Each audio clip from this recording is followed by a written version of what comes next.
Chapter 164. Shizun kills a disciple. As if in answer, out of the roiling lava stepped a giant skeletal foot with toenails wide as carriage wheels. It stepped into Gangquan Lake, half as large as the lake itself. The other foot soon followed, crushing a swath of tangerine trees on the shore. With an earth-shaking rumble, an enormous skeleton emerged from the rift. It shook its stiff head and roared at the sky, the highest heavens trembling with the sound. Raising a sharp hatchet draped in clanging chains, it swung down toward the shore with a loud grunt. As the hatchet buried itself in the dirt, waves of heat rushed outward, liquefying the earth and turning the plants to ash. Just as the spot where Shu Meng stood looked like it would collapse under his feet, a blue light flared to life. Nangong Liu, wielding a sword in each hand, poured all his spiritual energy into attacking the skeleton. Two streams of power collided with a bang, blasting soil and chunks of vegetation in all directions. Shu Ling, who was sustaining the water elemental barrier, yelled to Nangong Liu, "Strike between the ribs! Do you see it?" "I see it," Nangong Liu said through gritted teeth. There was no trace left of his usual simpering, spineless expression as he shot toward the enormous skeleton's ribcage. Moran watched a fire ignite within that bony chest. Within the flickering flames hung the silhouette of a man. Moran tried to get a closer look, but the sparks flying from the skeleton's battle with Nangong Liu obstructed his view. Nangong Liu had expended incredible effort to summon an exceptionally dangerous fiend from the underworld. One would assume he wanted to command it to bring about some calamity.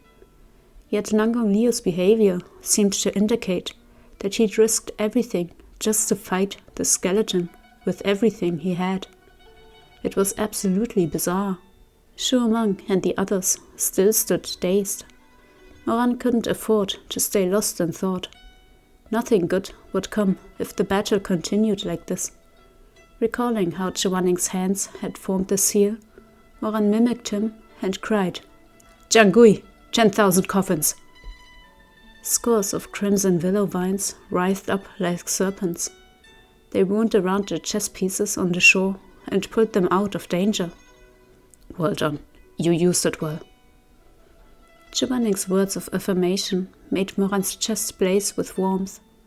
Right now, the one he liked was by his side, and Jiangui had shielded the one he wanted to protect. Moran felt calm wash over him as he studied the battle again. Nangong Liu's attacks were shoddy, but his defensive and evasive techniques were top-notch. Perhaps Nangong Liu had always favored this style of cultivation. It made sense that when Moran had massacred Rufeng Sect in his previous life, this famous sect leader had scampered away faster than a rabbit. The giant skeleton's attacks were fearsome, but its size made it unwieldy and slow. It hadn't managed to do so much as scratch Nangong Liu. Nangong Liu raced along its menacing frame, his ornate robes fluttering behind him, and the red tassel on his bamboo hat flying in the wind. As he reached the skeleton's ribcage, he saw that betwixt the white bones, where the skeleton's heart should have been, hung a body. Nangong Liu whooped like a man seeing a light at the end of the tunnel. Voice eerily distorted, he threw his head back and cackled. "Ha ha! I did it! At last! I found you at last!" His eyes glinted beneath the bamboo hat, their whites shot through with red blood vessels. He shouted, furious or ecstatic. "I did it!" Wreathed in the flames of the skeleton's chest was a frail man with his eyes screwed shut. His appearance was unremarkable, his face easily forgotten.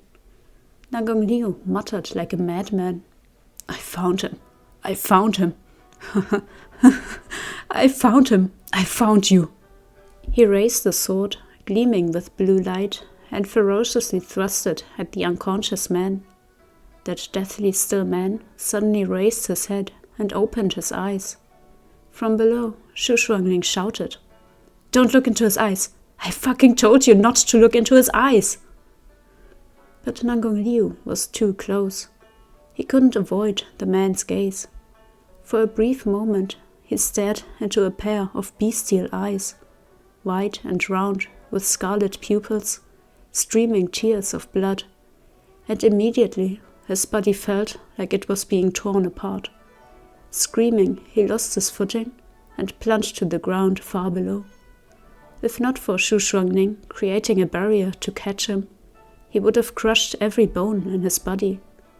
Shu Shuangling rushed over and stamped a bare foot in fury. "Why did you look? Didn't I tell you that you'd feel all the torment his souls have endured if you did that? You—" Shu Shuangling fell silent as Nangong Liu got shakily to his feet. He'd lost his bamboo hat in the fall. His hair knot was in disarray. Beneath his brow, his eyes were crazed with fear. The moonlight shone directly onto Nangong Liu's face. He reached up to cover it, fingers spasming in pain, but it was no use.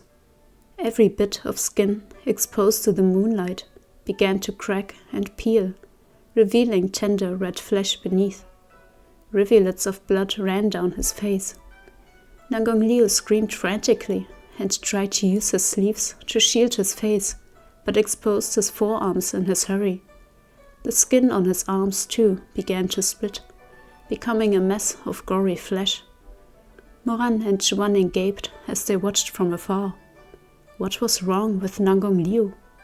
Could it be the effects of the moonlight? Shu Shuangling removed his outer robe, fabric flapping in the wind, and tossed it over Nangong Liu's head. He stood in the winter night, clad merely in his white inner robe, seemingly unaffected by the cold. His collar had fallen slightly open, his sturdy chest rising and falling beneath. At the sight of Nangong Liu trembling on the ground, Shu Shuangling's temper flared.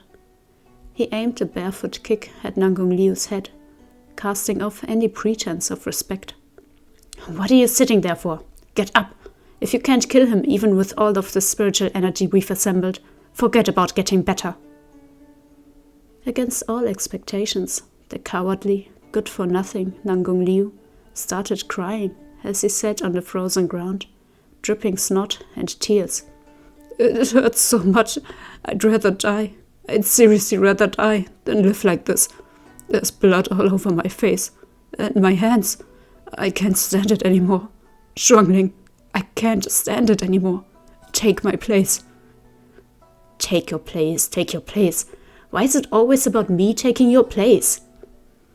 Incensed, Shu Shuangling kicked Nangong Liu in the face again. "Why don't you just let me be the sect leader then? I'll take your place and be done with it." "You think I don't want to?" Nangong Liu wailed as he toppled from the force of the kick. "You think I don't want to? I've long been sick of this. The curse Lu Fenghua laid on me has ruined my life. He wants me to die in this position. So go on. There's nothing I want more than for someone to replace me. If only I could take this damn ring off of my hand." "Lu Fenghua?" Moran asked in a low voice. "This name sounds familiar, like I've heard it somewhere before." "He was Rufeng Sect's leader before Nangong Liu." Zhuaning furrowed his brow as they eavesdropped on the conversation. "He only held the position for 2 years before he died of some grave illness." Moran blinked in surprise.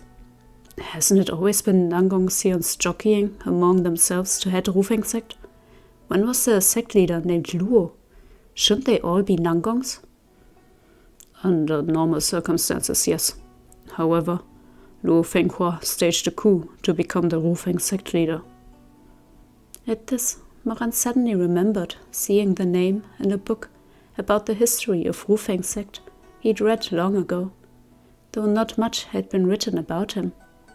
Rufeng Sect's family history was a tumultuous one, filled with both deep grudges and depths of gratitude. Moran had found the book boring, so he'd only casually flipped through it without reading closely. His eyes widened slightly. There was a coup in Rufeng Sect? Few bring it up these days.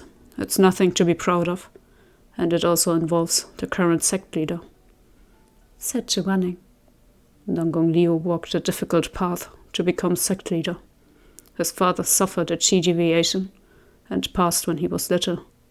He declared Nangong Liu his successor before he died, but Nangong Liu had a younger brother with outstanding spiritual ability who thought very highly of himself. His brother refused to accept their father's edict. On the night their father died, this brother seized the ring of Rufeng Sect's leader and usurped Nangong Liu's place. But if the one who seized power was his brother, shouldn't his name be Nangong, not Liu? Let me finish. Chiwaning watched as Nangong Liu staggered to his feet. Wrapped tightly in the shrunken elder's robes, he rushed toward the fire in the huge skeleton's chest once again. Nangong Liu's brother was bloodthirsty and cruel. Chiwaning continued. Just 3 months after he seized control, he murdered 2 other sect leaders from the upper cultivation realm. There had been rumors for years that during one of the previous spiritual mountain competitions, these 2 had conspired against him and not chosen the winner fairly, all because he was born of a concubine, and thus was not the rightful heir to Rufeng Sect. After these killings, his behavior became more and more outrageous. He rounded up everyone who had ever criticized him, dragged them into Rufeng Sect's public square, and plucked their eyes out one by one. I didn't see it myself, but it was said they needed 3 carriages to cart away those hundreds of eyes. Moran shuddered inwardly, but remained silent. A normal person might have sworn in anger, but what right did he have to do so? The present Chiwaning hadn't the faintest clue what Moran had done in his past lifetime. Moran had slaughtered nearly everyone in Rufeng Sect's 22 cities on account of a personal grievance. He had used lingchi fruit to torment one of the city lords, keeping him on the brink of death for an entire year before finally allowing him to die. Moran had made a point to avoid coming face to face with that particular city lord during this trip to Rufeng Sect. The enmity between them ran too deep. He was afraid that if he saw the man, he would do something crazy again. Even now, his nature was vicious. What right did he have to curse the bloodthirsty actions of another? As they talked, Nangong Liu was making his way up to the enormous skeleton's heart again, speeding toward the flames with sword drawn. The closer he got, the brighter the cold light glinted from the blade in his hands. Lu Fenghua was the Shizun of Nangong Liu's younger brother. He couldn't tolerate his cruelty. He and Nangong Liu planned the coup together. Chiwaning explained. The 2 of them gathered troops and smoothly deposed the younger brother in a single night. But as Luo Fenghua held the sect leader's ring in his hand, he was tempted by the prospect of power. He didn't hand the ring over to Nangong Liu. Moran stared in astonishment. He put it on himself? That's right, said Chiwaning. The tokens of every sect leader are enchanted with strong spells that will recognize their master. Rufeng Sect's ring thus belongs to whomever wears it. Unless the sect changes hands, only death can undo the spell. So, did Luo Fenghua die after 2 years in power because Nangong Liu retook the position of sect leader? Chiwaning shook his head.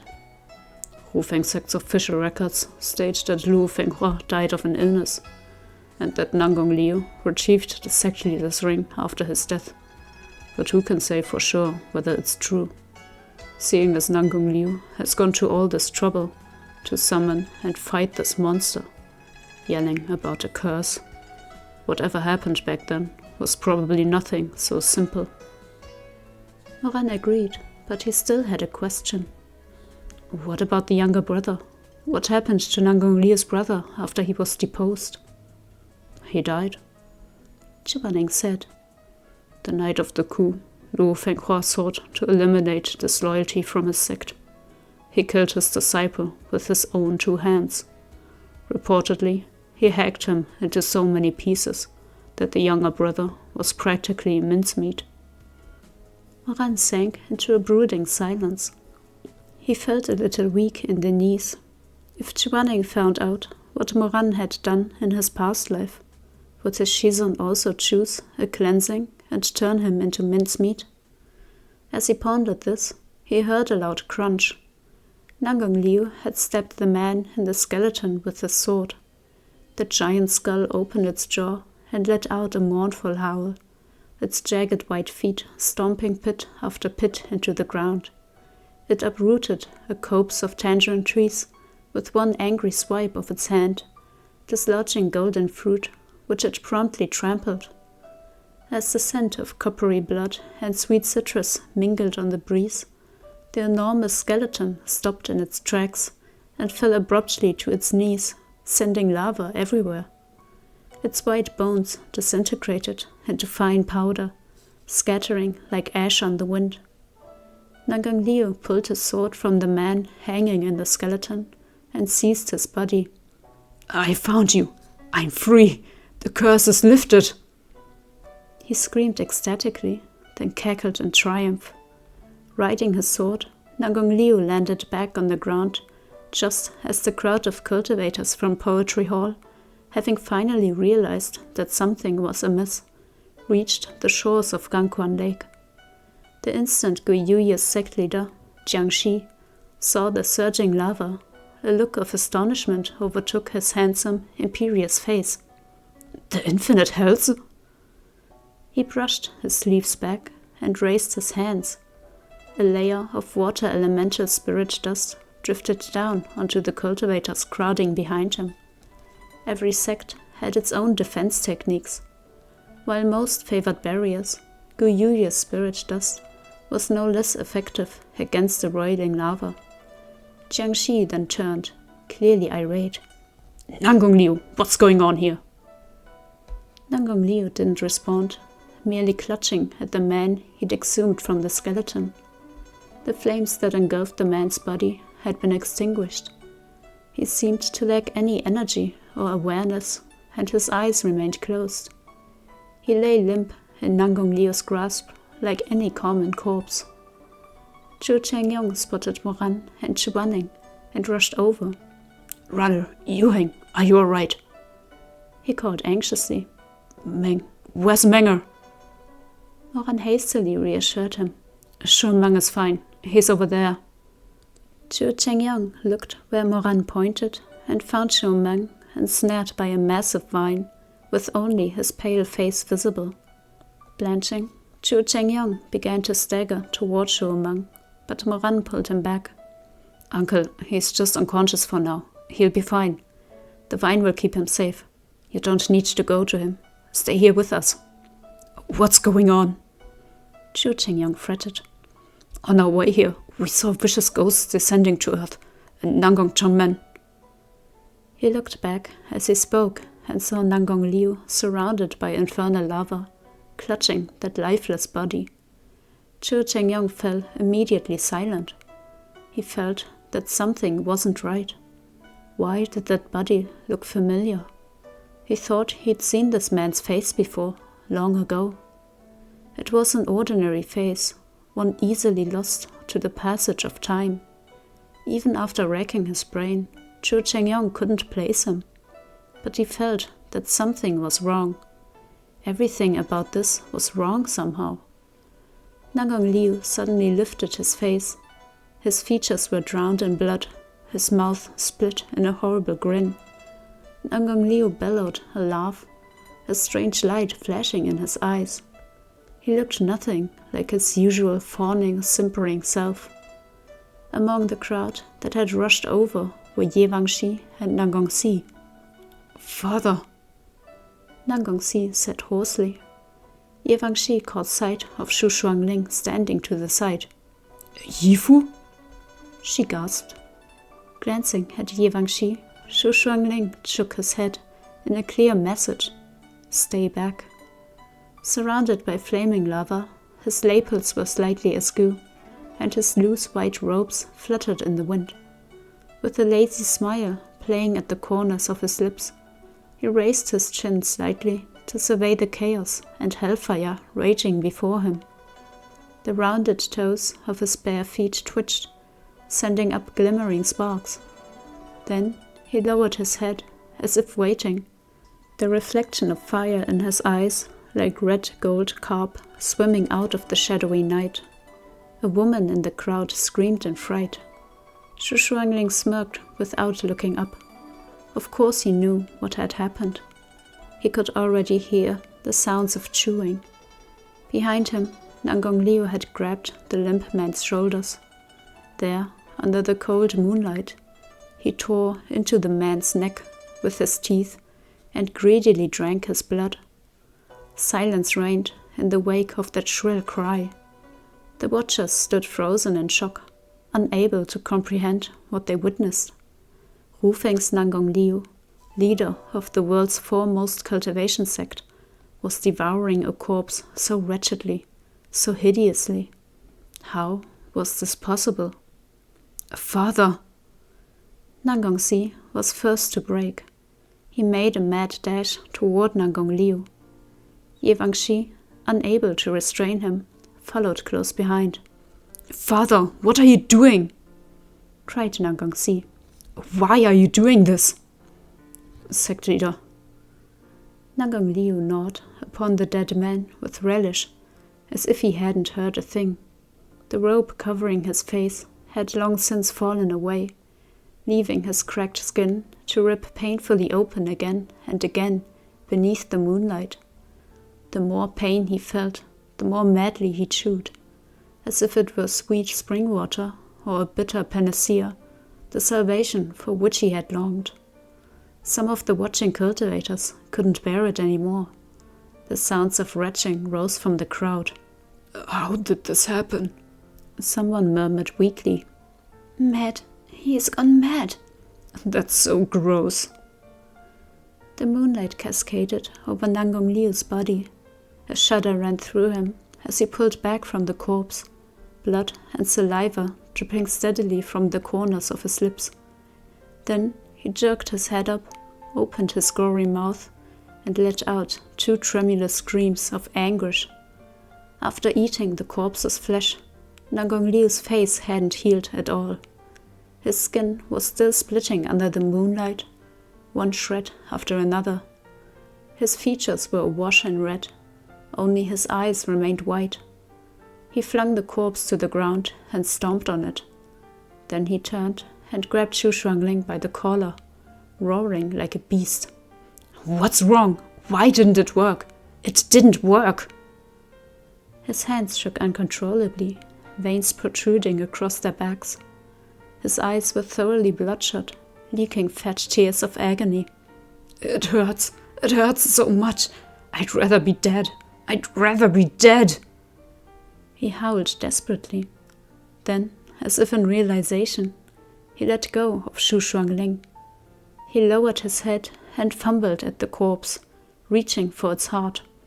His spiritual core. I need more power. I must eat his spiritual core. His spiritual core. Spiritual core. Spiritual core. Manic, he plunged his hand into the hole his sword had opened in the man's chest and groped frantically, hands slicked with blood. Without warning, a sharp claw stabbed Nangong Liu from behind, piercing him right through the chest. Blood spurted like a fountain. Nangong Liu gaped soundlessly, as if he hadn't yet realized what had happened, hadn't felt any pain. He blankly turned his head. His bloodshot eyes opened wide as he saw Xu Shuangling looking up, a small smile on his unmarred, relaxed face. Why are you eating that? Anything you eat will be wasted on someone like you.